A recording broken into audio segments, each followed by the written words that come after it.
On November 27th, 2023, Delvin Ferrell, a 15-year-old black boy, was killed at a Raleigh high school. He was killed at the hands of another young black boy by the name of Tyquan General Jr., who was 14. And Delvin was 15.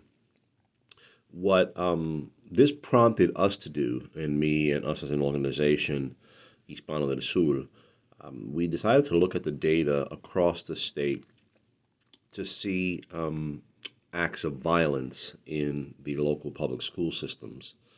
And we saw that reviewing the data from DPI, Department of Public Instruction, captures this data across the state. And we looked at Wake County initially because that's what caught our attention, because the young boy, Delvin Ferrell, was killed in Wake County in a Wake County school. So we looked at the data across the state, and then we focused on Wake County. And we realized, looking at the data, that many, if not most, of the serious crimes in the public school systems across the state, and Wake County is not excluded from that list, were committed by young black boys. And they were in the 6th to 8th grade, generally speaking, is when they committed the crime, serious crimes of drug sales, of bringing in weapons into the schools, fighting, a lot of disruptive behavior, and the like. So this data is statewide, and it's in all school systems across the state, not unique to Wake County.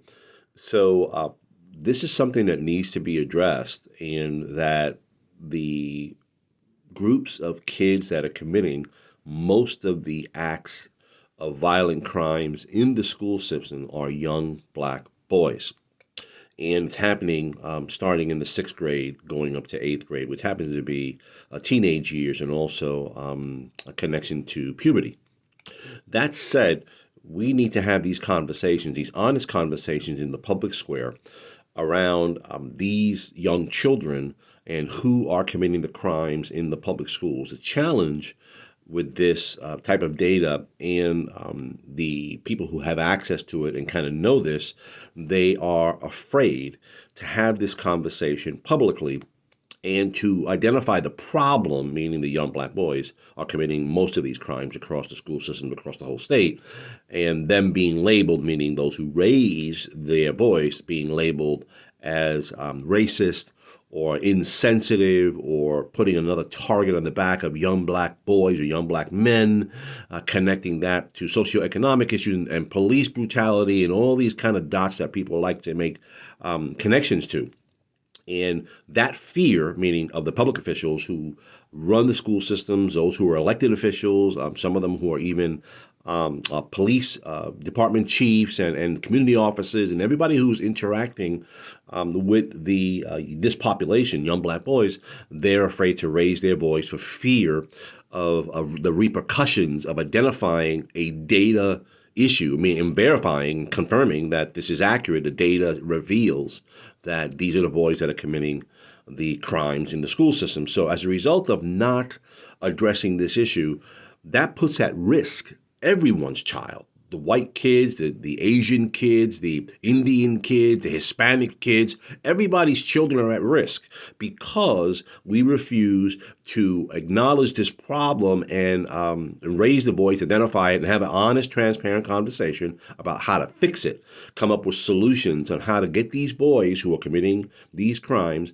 how do we get to them before they start to act out and potentially put all children in harm's way. So we need to have those honest conversations publicly and begin to come up with solutions and programs to pull these kids out of that system, that environment, those relationships that are making them do these crimes, and try to cut that prison to the school to prison pipeline, as we heard this before in the public square. And also, there's been a correlation with the rise in the crimes in the schools, particularly in Wake County. When Wake County County eliminated automatic suspensions. They eliminated calling in the police when a particular situation warrants it. So what happens is that children, at least what we believe, children think that it's okay to act like this and not going to be any repercussions as a result of it.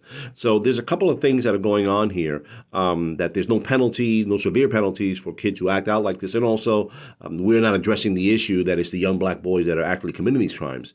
And how do we come up with programs, solutions to identify these kids, get to them before they act out, look at those familial structures, because we know just by historical patterns and also by data that many of the children that are that lead a life of crime or go into a life of crime do not have a father figure, so single parent homes. How do we address some of those issues and save those kids before they act out, and not be afraid to raise this issue in the public square so that we can begin to come up with a solution to this problem? We need to work on it, and we need to work on it now for the safety and the sake of all our kids, not only the black children, but everybody's kids.